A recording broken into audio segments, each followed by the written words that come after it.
Hey guys, I got some more added story elements for you right here.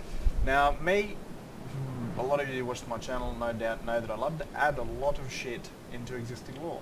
Not really add, more improve. I don't like, you're not going to find Ewoks in Falkreath. You're not going to see that sort of stuff. Expansion to stories. Stories that weren't really written out good enough or long enough so I could fit my own things in here. And we've got a certain character up beside us now that I made from a certain piece of armour that recently just came out by Fourth Unknown, who's really good at making Daedric sort of mods at the moment. Like he's doing a lot of Daedric stuff, creatures, armours, and now the Mythic Dawn armour. And I've expanded upon a story to do with Cecilia's story. He's a good vampire. And this character right beside me. So let's check her name out. Goldwine. Now, is that a familiar name? Maybe if you haven't played Oblivion in a long time. But we're going to go explore this character's story. And before I get into it, I want to explain kind of what she did. She helped the Mythic Dawn destroy a certain city from the inside. She was a sleeper agent.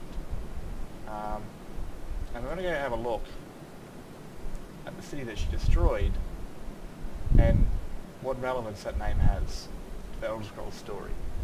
Let's go check it out. This is why we're here. Look at the last name. So, this is the character that I created in Skyrim. That very disgusting looking vampire was the Count's daughter. Not all people born into wealth grow up to be nice. And the way I see this character is for the fall of Kvatch is because it fell from the very inner circle. His daughter, very selfish and wanting more out of life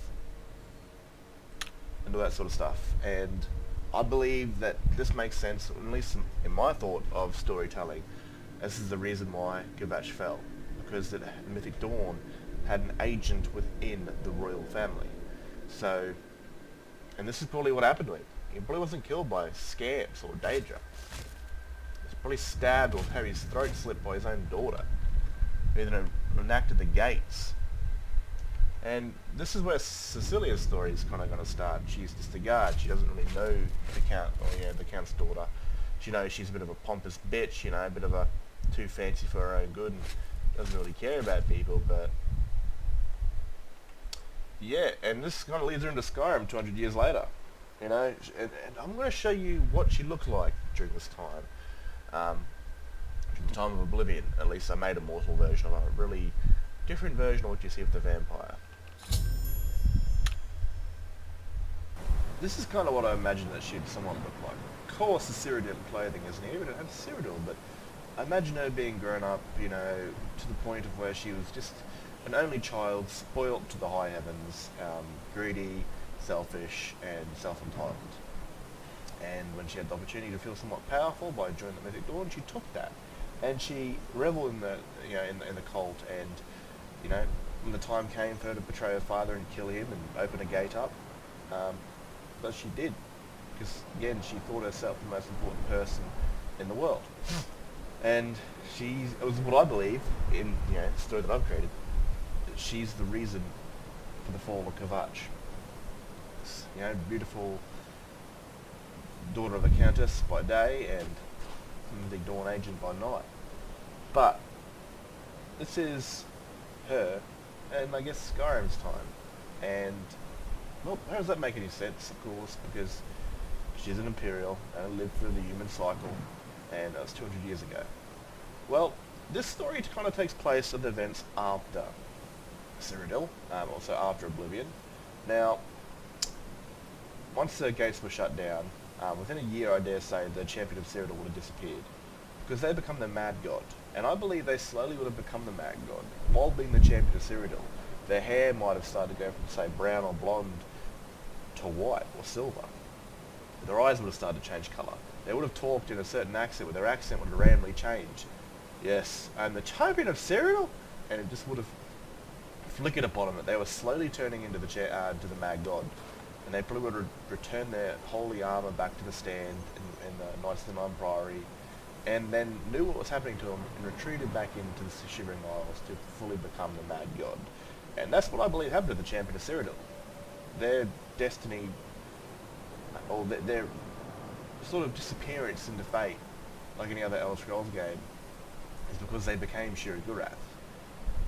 So after the Oblvion Crisis, the Imperial Legion stopped giving a shit about the Daedra, because again they weren't pouring out of gates anymore, and they stopped. And, you know, Cecilia is an Imperial soldier that joins the Champion of Cyrodiil at Kvatch and follows him through, or her through, this entire story before the champion disappears. And Cecilia isn't happy about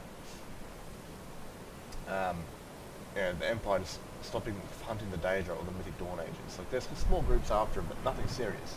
And so she joins the Mythic, the newly founded Vigilance of Stendarr. She was a worshipper of Stendarr because, she upheld the law as a guard or a soldier, and, mercy and, justice and that sort of thing.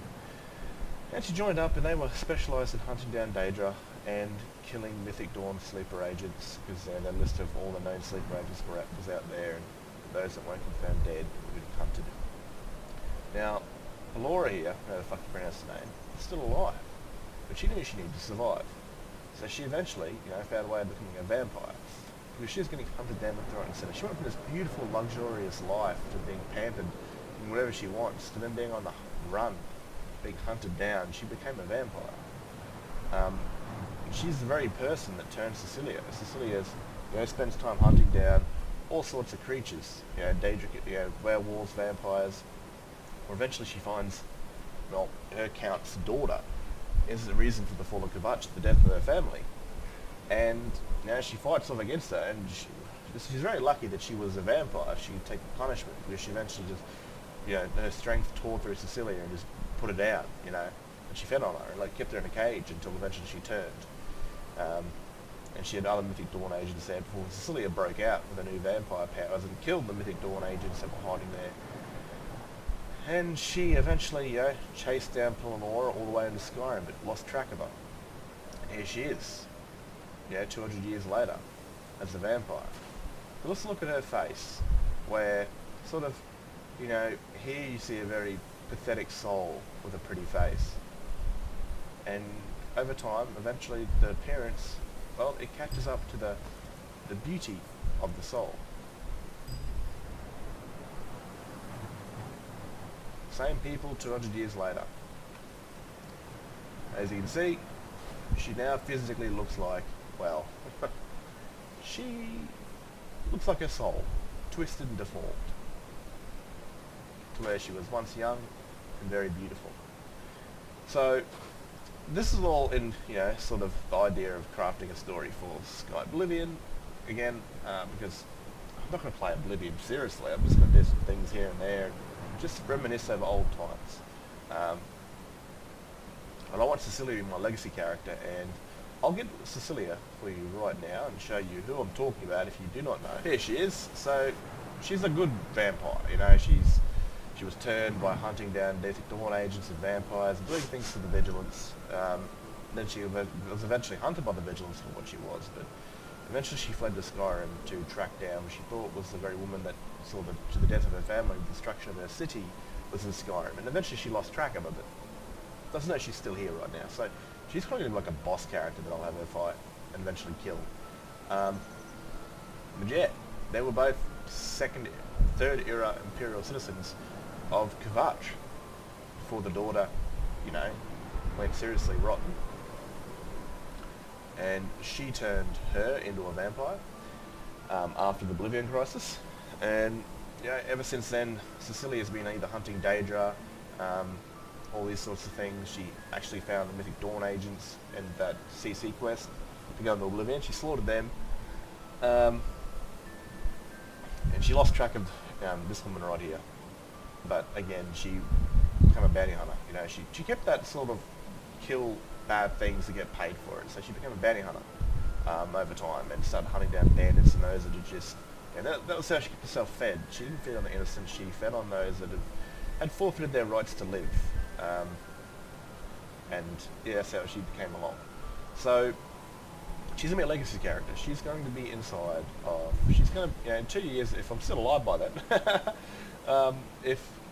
the day that Sky Oblivion comes, Cecilia right here will be a character in the Elder Scrolls Oblivion. Now, I will remove her last name because I don't want her to be a Carius anymore, or whatever it's called.